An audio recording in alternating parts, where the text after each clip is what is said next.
Selamat pagi semua.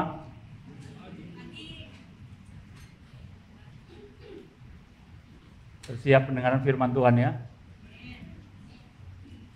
Selalu punya pengharapan setiap kali saudara hadir, saudara mendapatkan firman ya. Firman Tuhan bicara dalam hati setiap saudara. Lebih bagus kalau setiap pagi saudara mengharapkan firman Tuhan bicara pada setiap dari saudara, nggak hanya hari Minggu ya. Jadi Alkitab saudara, sudah ada handphone hari ini, baca Alkitab saudara tiap hari. Oke. Pagi hari ini saya akan bawakan firman yang berjudul Takut akan Tuhan dan kerendahan hati. Nah, sebelum kita masuk kehidupan yang benar, sebelum kita masuk dalam firman Tuhan, mari kita buka bersama di Daniel 6. Saya akan bacakan dengan cepat kisah yang saudara tahu dari saudara sekolah minggu. Daniel 6, saya bacakan ayat 1. Darius orang Media menerima pemerintahan ketika ia berumur 62 tahun. Lalu berkenanlah Darius mengangkat 120 wakil-wakil raja atas kerajaannya. Mereka akan ditempatkan di seluruh kerajaan. Membawahi mereka diangkat pula 3 pejabat tinggi, dan Daniel adalah salah satu dari ketiga orang itu. Kepada merekalah para wakil-wakil raja harus memberi pertanggungan jawab supaya raja jangan dirugikan. Maka Daniel ini melebihi para pejabat tinggi dan para wakil raja itu, karena ia mempunyai roh yang luar biasa, dan raja bermaksud untuk menempatkannya atas seluruh kerajaannya. Kemudian para pejabat tinggi dan wakil raja itu mencari alasan dakwaan terhadap Daniel dalam hal pemerintahan, tapi mereka tidak mendapat alasan apapun atau suatu kesalahan, sebab ia setia dan tidak ada didapati sesuatu kelalaian atau sesuatu kesalahan padanya. Maka berkatalah orang-orang itu, kita tidak akan mendapat suatu alasan dakwaan terhadap Daniel ini, kecuali dalam hal ibadahnya kepada Allahnya.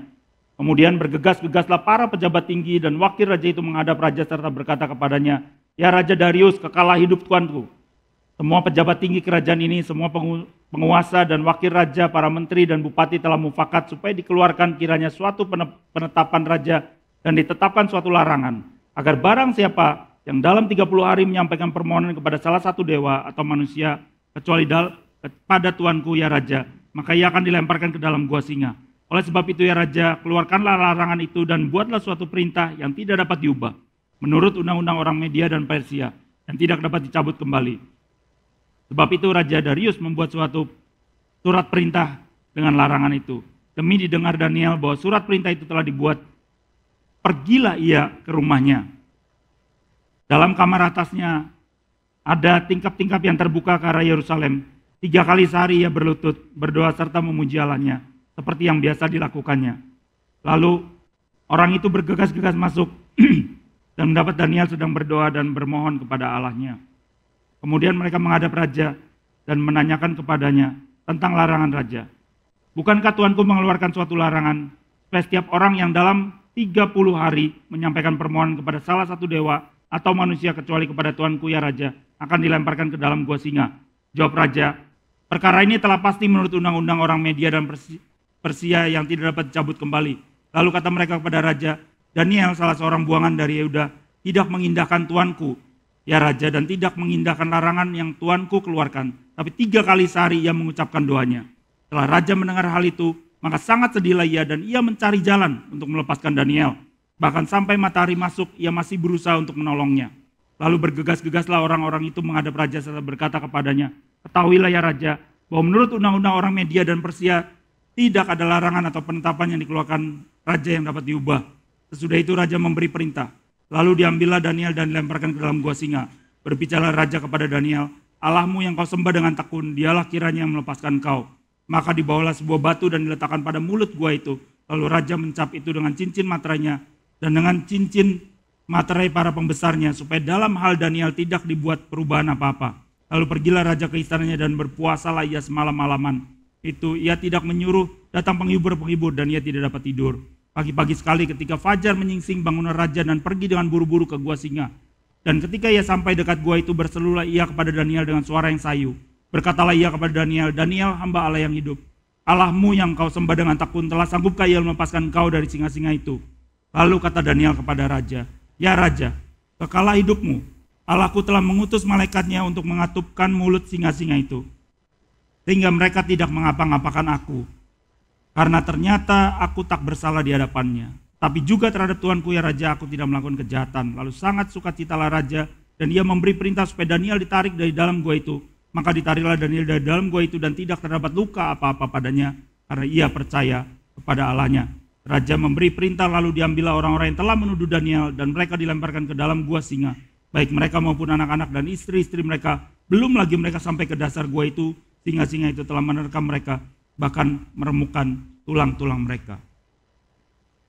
Bayangkan kita dalam posisi Daniel, kita sudah menjabat dalam posisi yang paling puncak dalam kerajaan itu di bawah raja, dan ada orang mau memfitnah. Kalau menyembah Allah lain selain raja, atau meminta permohonan selain kepada raja, maka akan dimasukkan ke gua singa. Apa yang akan kita lakukan? Kalau kita berdoa, kalau Daniel segera setelah mendengar perintah itu, dia langsung naik ke tingkat atas di loteng di rumahnya, dan dia berdoa. Dan orang-orang udah tahu, kurang lebih akan seperti itu. Orang-orang udah melihat dia 3 kali sehari membacakan doa pada Allahnya. Dan memang sengaja, supaya bisa disalahkan. Kebanyakan dari kita akan mengambil jalan yang lebih sederhana, yang lebih pintas, jalan yang mudah, yaitu gimana? Doa aja di tempat tersembunyi, tutup aja tingkap-tingkapnya, supaya nggak ada yang lihat, cari aman. Tapi Daniel enggak, apa yang sudah biasa dia lakukan, ya dia lakukan saja, dengan satu keyakinan bahwa Allahnya akan menyertai dia. Ada satu rasa takut akan Tuhan lebih daripada takut kepada orang lain, takut kepada raja, takut kepada hukuman, dan lain sebagainya.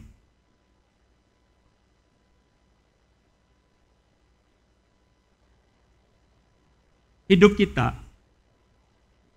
tidak akan pernah mudah dalam dunia ini.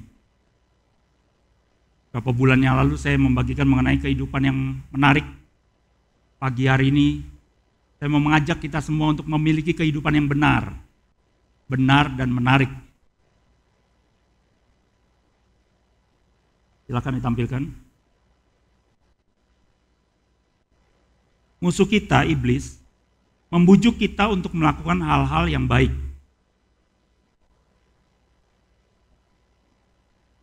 Iblis tahu kita terlalu pintar untuk melakukan hal-hal yang salah. Jadi kalau dia membujuk kita melakukan hal-hal yang salah, maka akan dengan mudah kita menolaknya. Tapi dia membujuk kita melakukan hal-hal yang baik. Slide berikutnya. Hal yang baik belum tentu benar.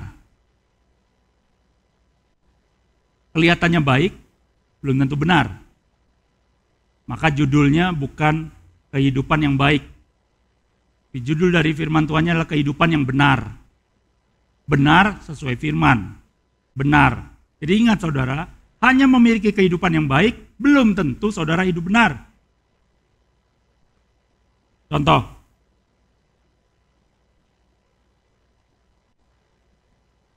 Pesan yang baik. Jangan batasi anak kecil di bawah 5 tahun. Nanti dia tidak berkembang. Baik kedengarannya. Tapi yang benar adalah didiklah anakmu. Waktu dia masih kecil, tahap 5 tahun, tahap disiplin dia. Perangnya 5 tahun pertama. Saudara masih punya bayi, perang saudara tuh 5 tahun pertama. Jangan abaikan anak saudara 5 tahun pertama. 5 tahun pertama itu golden age. Pertumbuhan dari jaringan otaknya sangat luar biasa. Jangan abaikan, disiplin dia. Tanamkan rasa takut dulu atas saudara 5 tahun pertama. Supaya nanti kelak dia dewasa, dia akan takut akan Tuhan. Jadi jangan jadikan dia teman. Nanti di fase di usia dia 18 tahun, saudara jadikan teman. Ya, jadi ada fase-fase yang saudara harus lewati dengan baik. Jadi pesan yang terdengar, oh baik ya, belum tentu benar, saudara. Ada lagi yang ramai tempat YOLO, you only live once. Kamu cuma hidup satu kali dalam dunia ini. Jadi lakukan apapun yang kamu mau. Nikmati saja dunia ini. Kedengarannya baik, tapi nggak benar. Kenapa? Karena hidup kita ini bukan lagi kita lagi. Ketika kita menerima Yesus menjadi Tuhan dan Juru Selamat, kita ini punya Tuhan. Jadi kita tidak berkuasa lagi atas tubuh kita. Konsep yang salah, konsep yang benar adalah kita ini milik Tuhan. Jadi kita harus bertanya pada pemilik kita, apa yang ingin kita lakukan di dunia ini? Bukan lagi gimana maunya kita. Tapi apa maunya Tuhan atas hidup kita? Itu yang terpenting. Gak ada yang lebih penting dari itu.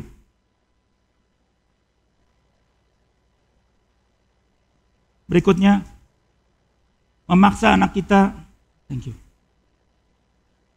menempuh karir yang menurut kita baik.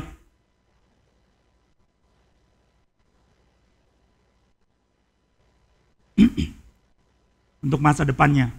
Nggak ada orang tua yang mau anaknya hidup susah. Jadi banyak orang tua yang bilang, sorry ya.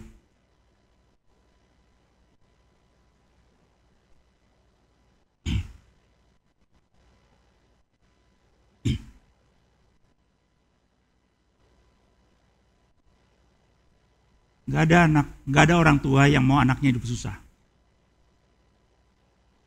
Cuman saudara, jurusan hari ini itu macam-macam. Jurusan yang kadang-kadang kelihatannya nggak ada ujungnya.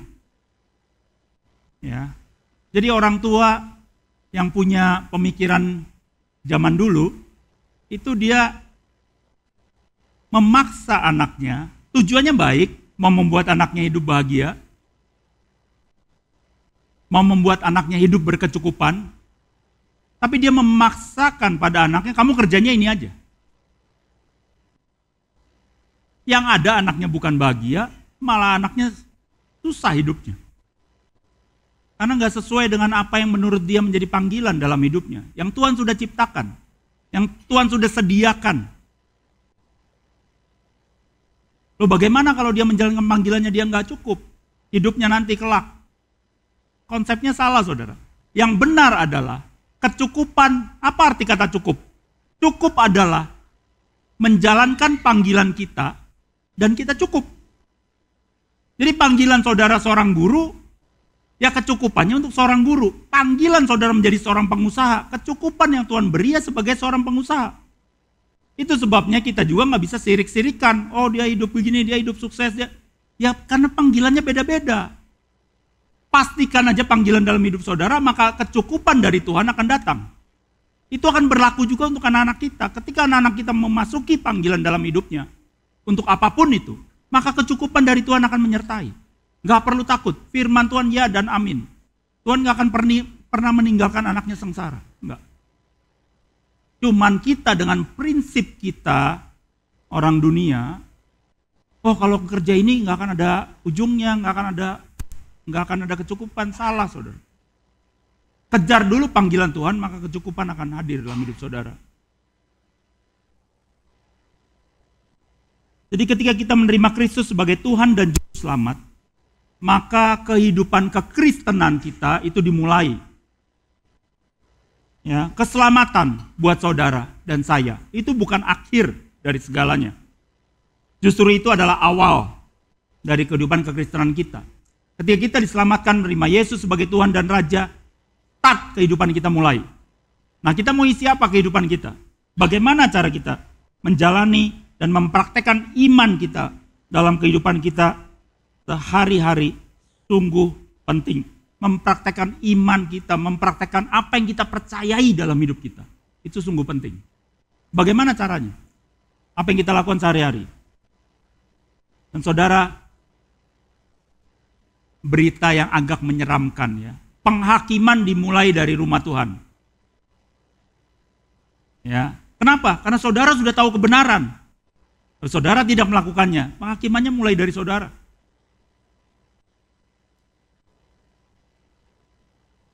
Jadi ketika kita melakukan hal-hal yang tidak benar dalam hidup ini, apa bedanya saudara dengan orang yang tidak percaya pada Yesus? Nggak ada bedanya, sama aja.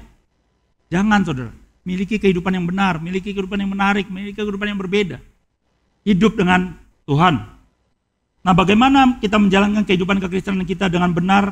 Salah satunya adalah dengan takut akan Tuhan dan rendah hati. Saudara punya rasa takut akan Tuhan dan rendah hati. Masih banyak hal-hal lain yang saudara bisa lakukan, tapi ini yang bisa kita sampaikan, yang bisa kita dengar pagi hari ini. Mika 6 ayat 8 sampai 9. Hai manusia, telah diberitahukan kepadamu apa yang baik, dan apakah yang dituntut Tuhan daripadamu selain berlaku adil, mencintai kesetiaan, dan hidup dengan rendah hati di hadapan Allahmu. Dengarlah, Tuhan berseru kepada kota, adalah bijaksana untuk takut kepada namanya. Dengarlah hai suku bangsa dan orang kota. Nah, saudara, orang kota dengar. Hidup bijaksana, takut akan Tuhan. Dan hidup dengan rendah hati di hadapan Allahmu. Kita akan masuk. Yang pertama adalah kerendahan hati. Kerendahan hati.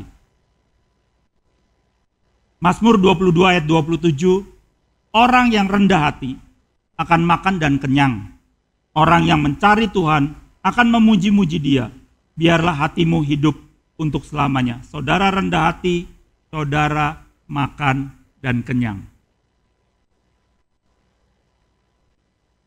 Dunia ini Tuhan sudah atur, ada hukum-hukum di dalamnya. Ada hukum gravitasi. Satu benda dilepaskan, dia akan jatuh ke bawah. Pertanyaan saya, kalau saya menerima Yesus, saya lepaskan ini, jatuh ke bawah nggak? Jatuh. Saya nggak percaya Yesus, saya lepaskan ini, jatuh nggak ke bawah? Jatuh. Sama, kalau orang nggak percaya Yesus, sama jatuh juga. Jadi dunia ini berjalan dengan hukum. Tuhan menciptakan hukum. Hukum yang ada tertulis dalam firman Tuhan itu pasti. Dalam arti, kalau saudara rendah hati, satu kepastian, 100% saudara makan dan kenyang. Hukum. Berlaku. Saudara percaya, saudara nggak percaya, tetap berlaku. Itu sebabnya saudara bertanya, kenapa dia nggak percaya Tuhan tapi hidupnya bisa sukses? Firman Tuhan ada, kalau orang rajin, maka dia akan sukses. Akan mendapatkan apa yang dia kejar. Jadi nggak peduli dia terima Tuhan atau enggak, asal dia mempraktekkan hukum-hukum yang tertulis dalam kitab Amsal, maka akan berlaku dalam hidupnya. Jangan heran saudara, karena itu berlaku untuk semua orang.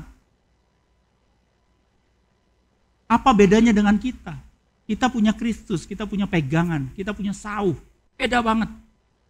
Ada hal yang lebih yang kita miliki jauh daripada orang-orang di dunia ini. Dan kita yakin akan firman Tuhan. Kalau Ia mengatakan ini, ya dan amin. Berikutnya Mazmur 25 ayat 9. Ia membimbing, Tuhan membimbing orang-orang yang rendah hati menurut apa? Hukum. Dia bimbing menurut firman Tuhan. Dan Ia mengajarkan jalannya kepada orang-orang yang rendah hati. Jadi saudara rendah hati maka Ia membimbing. Tuhan firman-Nya itu ya dan amin. Tuhan yang akan bimbing. Saudara nggak perlu takut saudara salah jalan. Tuhan bimbing. Tapi ada syaratnya. Saudara rendah hati dulu. Kenapa? Karena saya ingat Pierre pernah khotbah tentang kesombongan. Kesombongan itu sulit sekali dilihat. Orang yang sombong, celakanya nggak pernah merasa dia sombong. Jadi bahaya sekali saudara.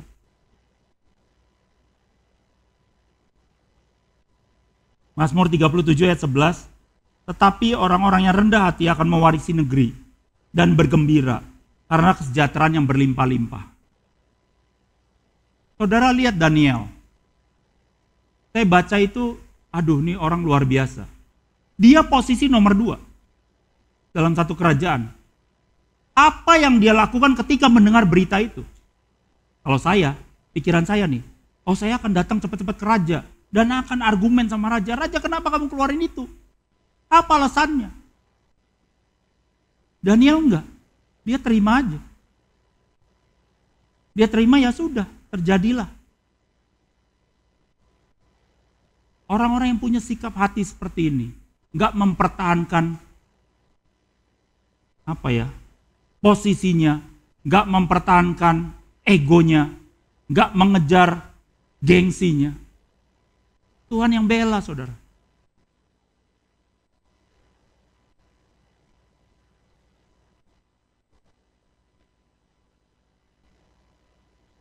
Berikutnya,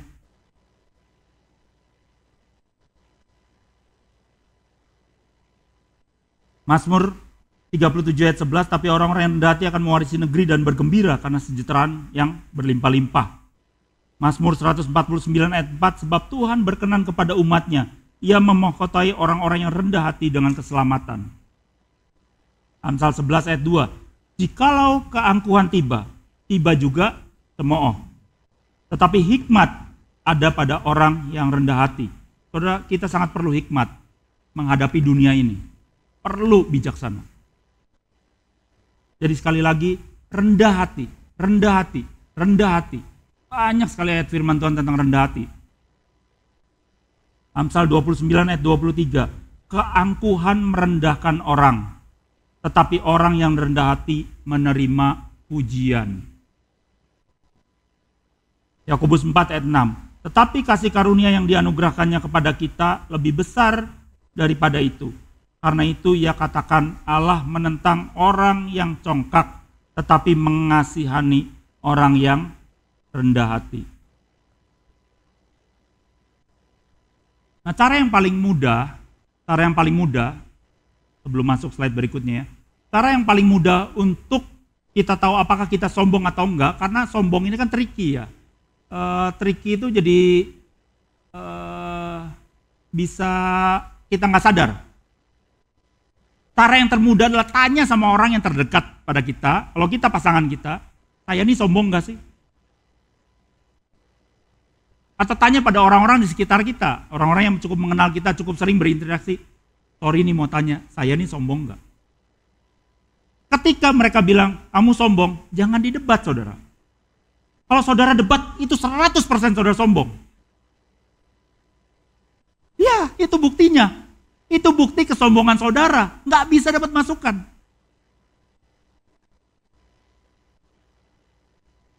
Jadi nanya, saya sombong nggak? Sombong. Oh, di dalam hal apa?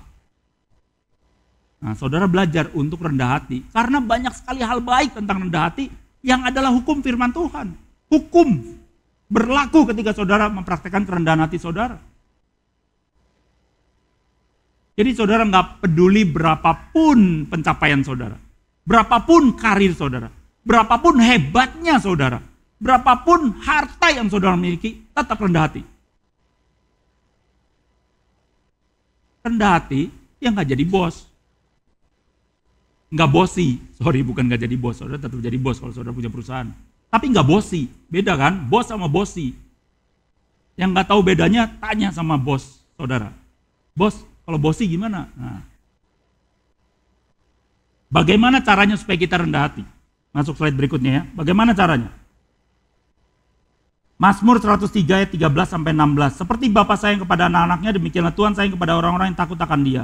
Sebab Dia sendiri tahu apa kita. Dia ingat bahwa kita ini apa? Kita ini apa? Debu. Saudara cuma debu, from ashes to ashes. Nggak lebih, jangan belagu.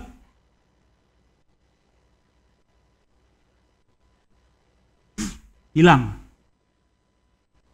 Debu nih. Hilang. Kadang kita salah, kita pikir kita jadi orang penting. Kita ini penting. Salah, saudara cuma debu. Hilang. Lanjut ya. Adapun manusia, hari-harinya seperti rumput, seperti bunga di padang, demikianlah ia berbunga. Apabila angin melintasinya, maka tidak ada lagi ia, dan tempatnya tidak mengenalnya lagi. Sebentar, lewat hilang. Punya konsep yang benar tentang siapa diri saudara. Kalau saudara pikir diri saudara, wah hebat, saya udah begini, saya udah begitu. Ya, saudara sombong. Saudara nggak rendah hati, bahaya. Saya pernah lihat saudara. Lagi orang-orang didoakan, terus ada satu orang berdoa gini ya. Rebah. Begitu rebah, jalannya kok beda ya. Tadinya waktu doain kan gini. Itu doain, rebah, jalannya beda langsung. Saudara yang jatuhin dia bukan saudara, kecuali saudara dorong. Yang jatuhin dia ya Roh Tuhan. Kita mah cuman alat. Jadi kita nggak bisa belagu. Kita nih bukan siapa-siapa. Bilang sama sebelah saudara, saya nih debu.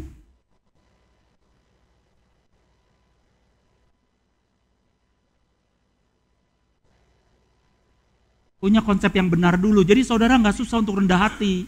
Kalau konsep saudara salah, nah itu celakanya, susah untuk rendah hati. 1 Korintus 7 ayat 22 sampai 23. 1 Korintus 7 ayat 22 sampai 23a. Sebab seorang hamba yang dipanggil oleh Tuhan dalam pelayanannya adalah orang bebas. Milik siapa? Milik Tuhan. Demikian pula orang bebas yang dipanggil Kristus adalah hambanya. Kita bebas, tapi ketika kita dipanggil, kita jadi hamba Tuhan. Kamu telah dibeli, dan harganya telah lunas dibayar. Dibeli dengan darah Yesus yang mahal. Harga saudara tuh mahal. Makanya saudara jangan rendah diri. Saudara harus rendah hati, bukan rendah diri. Kenapa? Karena darah Yesus yang membeli saudara. Jadi saudara itu precious, saudara berharga di mata Tuhan. Saudara seperti biji mata Tuhan, ketika mau dicolok, orang otomatis kedip. Tuhan jaga saudara. Saudara sangat berharga. Tapi jangan membuat saudara menjadi tinggi hati atau congkak. Tetap punya kerendahan hati. Berikutnya, Lukas 17 ayat 7 sampai 10. Siapa di antara kamu yang mempunyai seorang hamba, yang membajak atau mengembalakan ternak baginya, akan berkata kepada hamba itu, setelah ia pulang dari ladang, mari segera makan. Bukankah sebaliknya, ia akan berkata kepada hamba itu, sediakanlah makananku, ikatlah pinggangmu, dan layanilah aku sampai selesai, aku makan dan minum. Dan sesudah itu, engkau boleh makan dan minum. Adakah ia berterima kasih kepada hamba itu? Karena hamba itu telah melakukan apa yang ditugaskannya kepadanya. Demikian jugalah kamu. Apabila kamu telah melakukan segala sesuatu yang ditugaskan kepadamu, hendaklah kamu berkata, kami adalah hamba-hamba yang tidak berguna. Kami hanya melakukan apa yang kami harus lakukan. Sikap hati, saudara. Sikap hati. Sikap hati ketika kita menetapkan hati kita, saya ini hamba semua orang, ya jadi hamba.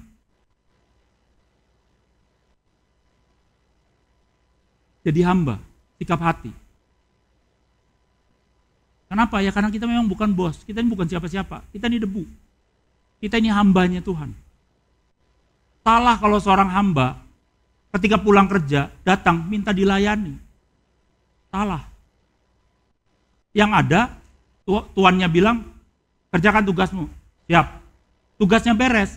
Kadang-kadang yang bikin tanpa sadar ya, kita tuh mau orang berterima kasih sama kita. Ketika orang gak berterima kasih sama kita, apa yang muncul dalam hati kita? Wah, kurang asem nih, gua gak dihargain. Nah itu sikap hati yang salah. Sikap hati yang benar, bahkan ketika orang berterima kasih pun, apa yang harus muncul dari hati kita? Oke, itu memang tugas yang saya harus lakukan. Oke, you're welcome.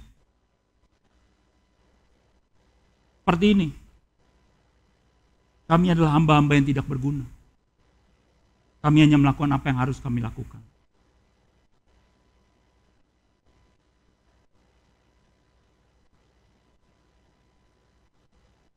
Saya diundang ke satu tempat, dan ketika kami mau parkir, hamba tuannya di sebelah saya, dia nyetir, saya duduk sebelahnya. Ketika kami mau parkir di reserve parking yang sudah disediakan untuk mobil itu, karena bawa pembicara tamu, ada kon di depannya. Jadi ketika dia mau parkir, dia berhenti, saya bilang saya turun, saya mau pindahin konnya. Dia bilang gak usah pak. Saya turun aja, saya pindahin konnya. Buat saya itu hal yang biasa, ya pindahin aja. Saya itu mobilnya parkir. Yang menarik adalah kalimat pertama yang muncul dari hamba Tuhan itu. Ini pertama kalinya dalam sejarah pembicara tamu pindahin konnya. Dalam hati saya kok sampai begitunya ya?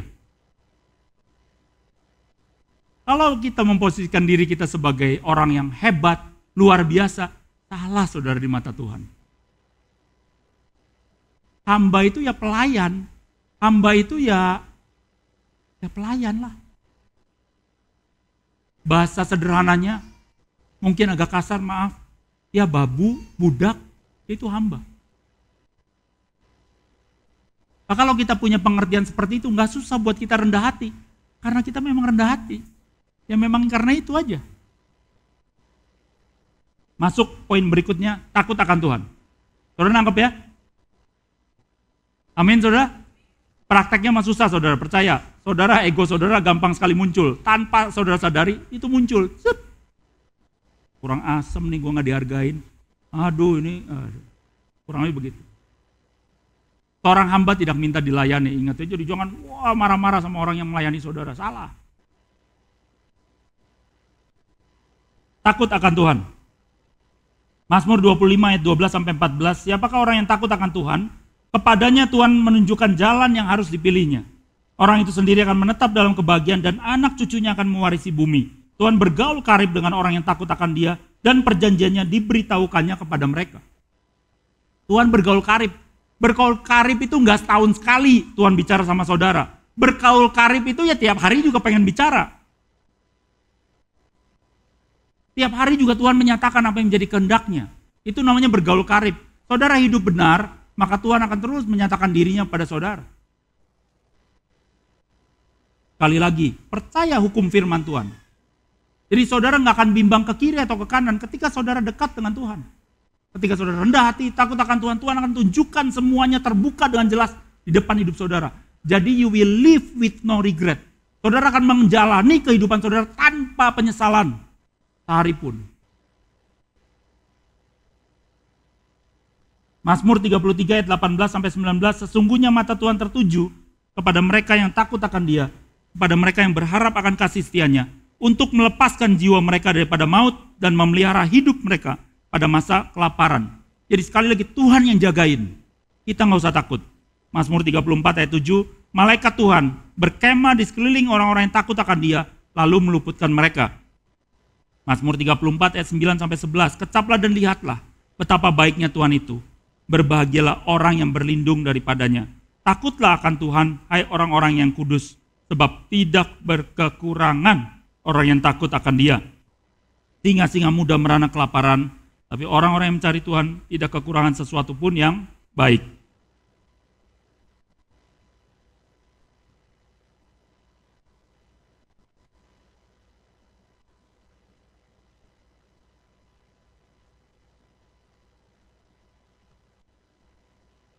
Berikutnya, dalam takut akan Tuhan, ada ketentraman yang besar, bahkan ada perlindungan bagi anaknya, bagi anak-anaknya. Takut akan Tuhan adalah sumber kehidupan sehingga orang terhindar dari jerat maut. Jadi saudara takut akan Tuhan, maka Tuhan akan melindungi bukan hanya saudara, tapi anak-anak saudara. Amsal 15 ayat 16, lebih baik sedikit barang dengan disertai takut akan Tuhan daripada banyak harta dengan disertai kecemasan. Saudara, ini konsep yang agak sulit diterima karena banyak orang mengejar harta yang luar biasa banyaknya. Tapi lebih baik firman Tuhan katakan sedikit barang dengan disertai takut akan Tuhan daripada banyak harta disertai kecemasan, anxiety, kecemasan. Saudara, ada orang yang punya harta yang luar biasa. Hidup glamor, hidup mewah. Tapi sebelum tidur dia minum obat antidepresan. Ada ketakutan dalam hidupnya. Pilih mana? Bisa tidur nyenyak atau minum obat penenang baru bisa tidur.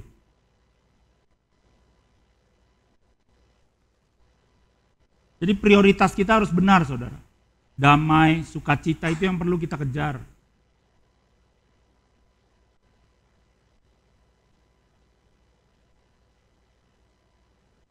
Saudara, kami konseling beberapa anak remaja, diminta oleh orang tuanya untuk mengkonseling anaknya.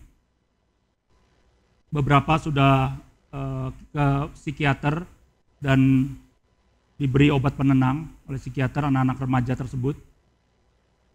Dan saudara tahu, orang tua mereka enggak kurang kayanya, saudara. Punyanya tuh bukan rumah, tapi punyanya hotel. Saudara kebayang ya? Orang tuanya tuh punya hotel.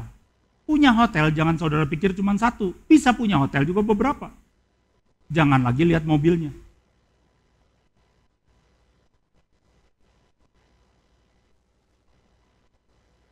Anaknya kami tanya. 0 tidak bahagia, 10 paling bahagia. Berapa angkamu hari ini, nak? 1. Ada yang jawab 2. Saudara, ini fakta di lapangan. Jadi kalau saudara berpikir bahwa uang saudara bisa membahagiakan anak-anak saudara, salah. Yang mereka cari itu bukan uang saudara. Yang mereka cari itu persahabatan dengan saudara ketika anak-anakmu menginjak usia remaja. Kedekatan dengan saudara. Perasaan bahwa mereka diterima apa adanya. Perasaan bahwa mereka nggak akan dihakimi oleh saudara. Perasaan bahwa mereka dikasihi apapun yang sudah mereka lakukan. Di sisi yang lain, saudara harus memperlengkapi mereka supaya mereka bisa berkenan kepada Tuhan hidupnya. Menjadi anak yang bertanggung jawab, menjadi anak yang rajin, menjadi anak yang menyukakan Tuhan, takut akan Tuhan. Itu juga bagian kita sebagai orang tua. Keseimbangan ini yang saudara perlu jaga. Merintis karir saudara pada saat bersamaan saudara membimbing anak-anak saudara dalam Tuhan. Karena akan sia-sia semua, saudara. Ketika pada akhirnya anak-anak kita nggak takut akan Tuhan, anak-anak kita hidupnya rusak, sedih rasanya jadi orang tua. Apa yang kita lakukan akhirnya kayak yang useless, nggak guna akhirnya. Maliaki 3 ayat 16-18, beginilah berbicara satu sama lain orang-orang yang takut akan Tuhan. Tuhan memperhatikan dan mendengarnya. Sebuah kitab peringatan ditulis di hadapannya bagi orang-orang yang takut akan Tuhan dan bagi orang-orang yang menghormati namanya. Mereka akan menjadi milik kesayanganku sendiri. Firman Tuhan semesta alam, pada hari yang kusiapkan. Aku akan mengasihani mereka sama seperti seorang menyayangi anaknya yang melayani dia. Maka, ayat 18, kamu akan melihat kembali perbedaan antara orang benar dan orang fasik. Antara orang yang beribadah kepada Allah dan orang yang tidak beribadah kepadanya. Akan kelihatan berbeda, akan kelihatan perbedaannya. Orang yang takut akan Tuhan sama orang yang tidak. Bagaimana cara kita menunjukkan kalau kita takut akan Tuhan? Tadi kita udah belajar bagaimana kita punya kerendahan hati, menyadari siapa kita. Nah, bagaimana kita menunjukkan kalau kita takut akan Tuhan? Mazmur 128 ayat 1-4. Berbahagialah setiap orang yang takut akan Tuhan, yang hidup menurut jalan yang ditunjukkannya. Nah, ini caranya kita untuk takut akan Tuhan. Setiap hari dalam hidup kita, hidup menurut jalan yang ditunjukkannya. Firman yang saudara baca, praktekkan. Tuhan bicara apa, jalankan. Itu tandanya saudara takut akan Tuhan. Gak takut sama orang. Gak takut sama siapapun, tapi takutnya akan Tuhan. Apabila engkau memakan hasil jerih payah tanganmu, berbahagialah engkau dan baiklah keadaanmu. Istrimu akan menjadi seperti pohon anggur yang subur di dalam rumahmu. Anak-anakmu seperti tunas pohon zaitun sekeliling mejamu. Sesungguhnya demikianlah akan diberkati orang laki-laki yang takut akan Tuhan. Ayo para pria, takut akan Tuhan setiap hari dalam hidup kita. Amsal 8 ayat 13, takut akan Tuhan ialah membenci kejahatan. Aku benci kepada kesombongan, benci ya. Hate, marah, kesal kalau ada orang sombong. Aku benci kepada kesombongan, kecongkakan, tingkah laku yang jahat, dan mulut penuh tipu muslihat. Nah, celaka kalau saudara melakukan hal-hal ini. Saudara sombong, saudara congkak, saudara penuh tipu muslihat, ya susah. Saudara nggak jadi orang benar. Kalau kita takut akan Tuhan, kita benci kejahatan. Amsal 14 ayat 2. Siapa berjalan dengan jujur, takut akan Tuhan. Jadi berjalan dengan jujur, maka kita akan takut akan Tuhan. Tetapi orang-orang yang sesat jalannya menghina dia, mengabaikan dia. Nggak peduli ada Tuhan atau enggak. Berpikir bahwa nggak ada orang yang melihat. Menghina Tuhan.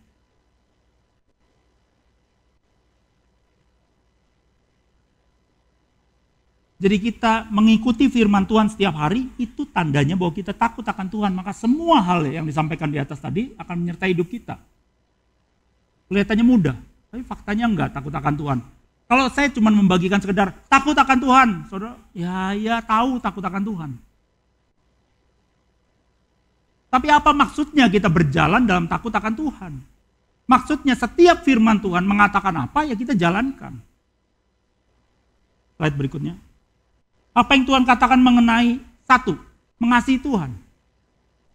Kalau kita takut akan Tuhan, maka kita akan mengasihi Dia dengan segenap hati kita. Dengan segenap tenaga kita, segenap pikiran kita.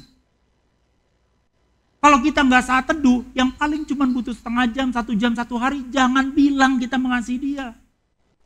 Nggak ada, nggak bunyi. Baca firman aja nggak. Terus, ya saudara hidup untuk diri saudara sendirilah. Itu paling sederhananya. Kalau bilang saya takut akan Tuhan, enggak saudara, enggak. Jangan membodohi dirimu sendiri. Kalau saudara nggak baca firman Tuhan. Hal yang terpenting dalam hidup kita, sulitnya itu kadang nggak kelihatan bahwa itu penting. Saudara doa nggak doa kayak nggak beda. Saudara baca firman Tuhan nggak baca firman Tuhan kayak nggak beda. Padahal itu yang paling penting. Kalau didik anak saudara, tidak didik anak saudara setiap hari, kayak nggak beda. Anak saudara akan tetap tumbuh besar. Padahal itu penting. Saudara nggak bangun hubunganmu dengan pasanganmu, kayak nggak beda. Hari-hari tetap berjalan kok, dia tetap ada di samping saudara. Tapi sebenarnya itu yang terpenting. Bisa ngerti ya saudara? Jadi hati-hati, yang terpenting kadang-kadang nggak kelihatan. Mengasihi Tuhan. Ayo saudara, mengasihi Tuhan. JB3 mengasihi Tuhan. Kalau ada orang yang JB3 apaan sih? Itu loh jemaatnya yang mengasihi Tuhan. Nah baru keren. Bener gak? Baru keren. Wah JB3 mau udah cinta Tuhan lah orang-orangnya. Pokoknya ketemu dengan mereka ngobrol sebentar kelihatan cinta sama Tuhan. Apa yang Tuhan katakan mengenai mengasihi sesamamu manusia? Kalau ada orang yang lagi menderita, jangan lewat begitu aja. Lihat, apa yang saudara bisa bantu? Good Samaritan. Apa penderitaan di sekeliling saudara? Yang mungkin Tuhan panggil saudara untuk jawab doa-doa mereka. Apa yang Tuhan katakan mengenai mengasihi dirimu sendiri? Kasihi dirimu saudara. Periksa kesehatan jiwamu. Kalau banyak kepahitan, banyak sakit hati, cari pertolongan kalau saudara nggak bisa keluar dari situ. Itu namanya saudara mengasihi dirimu sendiri. Saudara punya waktu rileks sendiri, bukan rileks terus sendiri. Kalau saudara rileks terus sendiri, itu malas. Jangan salah saudara ya. Oh katanya kata Coach Jul katanya suruh rileks. Iya tapi terlalu rileks. Malas. Jangan malas. Firman Tuhan bukalah di Amsal tentang kemalasan. Celaka tuh orang malas tuh. Orang malas diibaratkan seperti engsel pintu. Bolak-balik ya di situ aja, engsel pintu kan gak pernah gerak. Orang malas itu bolak-balik diranjang gitu. Ayo pergi keluar. Enggak, ada singa di luar katanya. Takut saya. Itu Amsal. Saudara gak pernah baca ya? Saudara baca, saudara tahu ada. Loh ada ya? Itu ketahuan lah, saudara gak pernah baca. Saudara rajin. Hukum firman Tuhan akan berlaku dalam hidupmu. Mengasihi dirimu sendiri. Ya. Jadi sekali-kali pergi santai, liburan it's okay. Jangan liburan 2 bulan. Nah, saudara nggak kerja 2 bulan.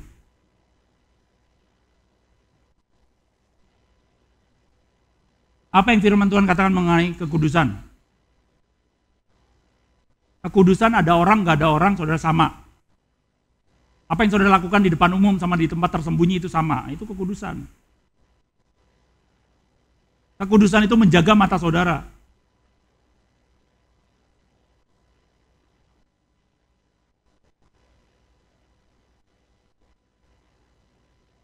Jangan sampai ada pasangan saudara di sebelah, cowok ya, ada pasangan saudara di sebelah. Terus ada cewek yang cantik, bodinya bagus lewat, saudara gini. Yang ada sebelahmu, woi, itu jaga mata. Sebenarnya bukan jaga mata lah, jaga hati. Jaga hati itu jauh lebih penting daripada sekedar menjaga mata. Jaga hatimu benar di hadapan Tuhan. Nah, itu lebih penting lagi. Kuduslah kamu seperti aku kudus, firman Tuhan. Apa yang Tuhan katakan mengenai mengampuni? Kalau kamu nggak ampuni, doamu nggak dijawab. Sesederhana itu. Kamu diampuni, maka kamu akan menerima berkat dari Tuhan. Sama seperti kamu diampuni, kamu harus mengampuni. Banyak dari kita hafal ayat-ayat itu ya, tahu ayat-ayat itu, praktek. Kalau kita takut akan Tuhan, kita melakukannya. Berikutnya, apa yang Tuhan katakan mengenai pergaulan?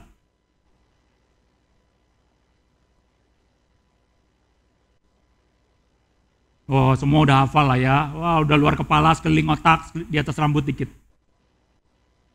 Pergaulan yang buruk merusak kebiasaan yang baik. Saudara takut akan Tuhan, jalankan itu. Ketika pergaulan yang buruk, keluar dari situ. Baru saudara takut akan Tuhan. Kalau saudara tetap berkecimpung di dalamnya, firman Tuhan itu hukum. Pergaulan yang buruk merusak kebiasaan yang baik. Jadi ketika pergaulan memburuk, maka kebiasaanmu akan buruk. Hukum nggak bisa dilawan, susah. Pergaulan yang buruk, ya lari. Saudara, saya pernah tahu ada satu orang anak muda, teman-temannya ngomong kotor satu hari. Bercandanya mulai jorok. Dia nggak suka. Dan dia bilang sama teman-temannya, aduh tolong dong jangan bercandanya yang gitu dong, yang ngeras-ngeras gitu ya. Teman-temannya ketawa-ketawa gitu, nggak peduli. Gitu. Akhirnya dia tanya Tuhan dan muncullah ayat ini. Pergaulan yang buruk merusak kebiasaan yang baik. Ditinggalin teman-temannya. Dia memilih jalan yang sempit, bukan jalan yang lebar. Hari ini saudara, pemuda itu luar biasa diberkati oleh Tuhan. Pekerjaan bagus, income bagus. Kenapa? Karena dia memilih takut akan Tuhan.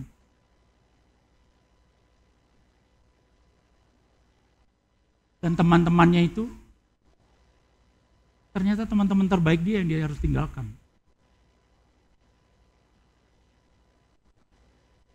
Apa yang firman Tuhan katakan mengenai cara kerja kita? Go the extra miles. Pak Gerit ngajarin dulu sama kita waktu masih mahasiswa. Extra miles. Orang minta kamu selesaiin 1 hari, kamu selesaikan jangan 5 hari. Setengah hari selesai.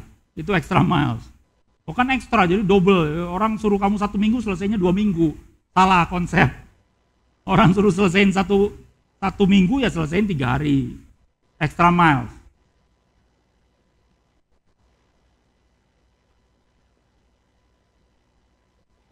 Cara kerja ya, Amsal tuh bagus buat para kita yang udah masuk kerja, dunia kerja, bisnis, Amsal, baca Amsal tiap hari.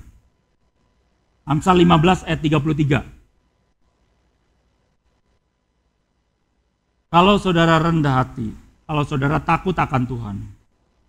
Amsal 15 ayat 33, takut akan Tuhan adalah didikan yang mendatangkan hikmat. Dan kerendahan hati mendahului kehormatan.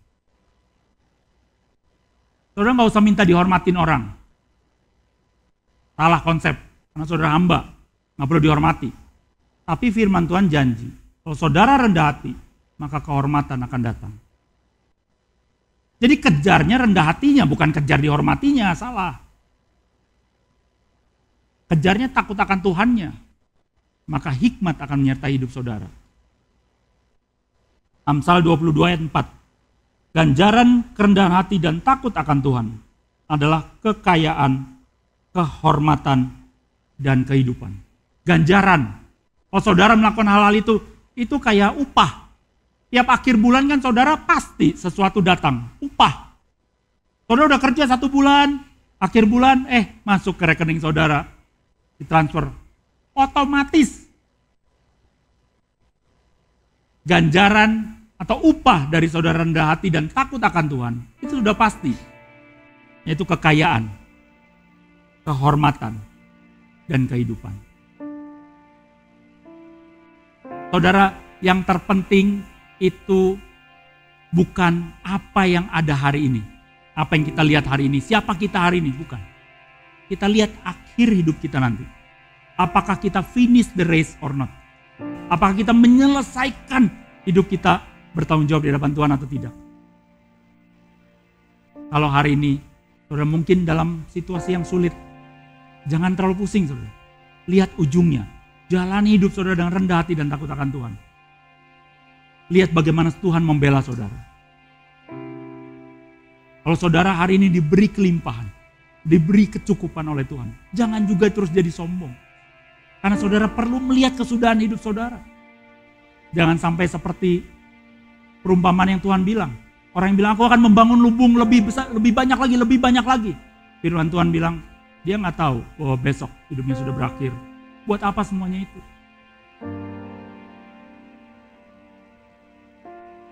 Sekali lagi saudara. Ayat terakhir, Mazmur 86 ayat 11. Saya mengundang kita semua JB3.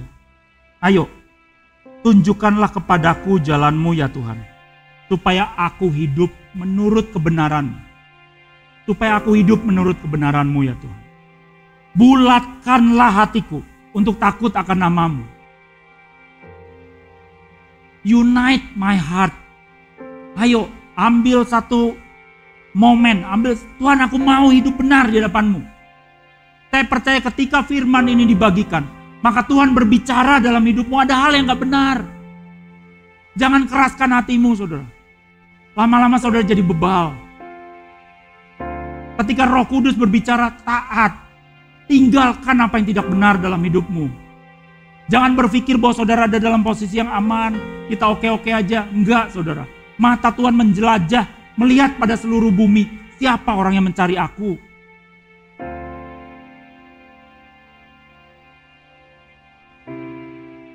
Mari saudara kita bangkit berdiri, kita mau menyatukan hati kita. Doa saya kita benar-benar mau untuk takut akan Tuhan. Lebih takut akan Tuhan sama seperti anak muda itu. Dia lebih takut akan Tuhan daripada kehilangan teman-temannya. Dia memilih jalan yang sulit, jalan yang sempit, kehilangan teman-temannya. Tapi Tuhan kita memberi ganjaran tepat pada waktunya. Saudara hidup dengan rendah hati. Saya mau JB3 dikenal sebagai jemaat yang rendah hati. Kita gak usah sombong walaupun pelayanan kita banyak. Punya impact buat kota, bahkan bangsa. Gak usah sombong saudara. Kita ini cuma hamba. Alat yang dipakai oleh Tuhan. Yang hebat Tuhannya, bukan kitanya. Amin saudara. Mari saudara saya ajak kita untuk berdoa bersama. Sebelum kita berdoa, kalau ada yang saudara mau ambil komitmen pada Tuhan, hal yang harus saudara tinggalkan. Dan Tuhan bicara dalam hatimu dengan kuat. Saya beri waktu kurang lebih setengah menit, saudara ambil komitmen, tinggalkan itu. Hal yang kebenar di hadapan Tuhan. Hanya saudara dan Tuhan yang tahu hal tersebut. Dan doa saya, saudara gak akan pernah bisa damai ketika saudara tidak meninggalkan hal tersebut. Biar Tuhan mengejar hidup. Karena Tuhan begitu sayang padamu.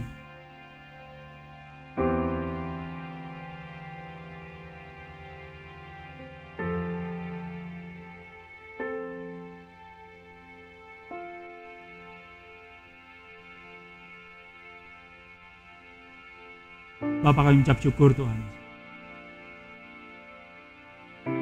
Untuk kesempatan ini kami bisa mendengarkan firman-Mu.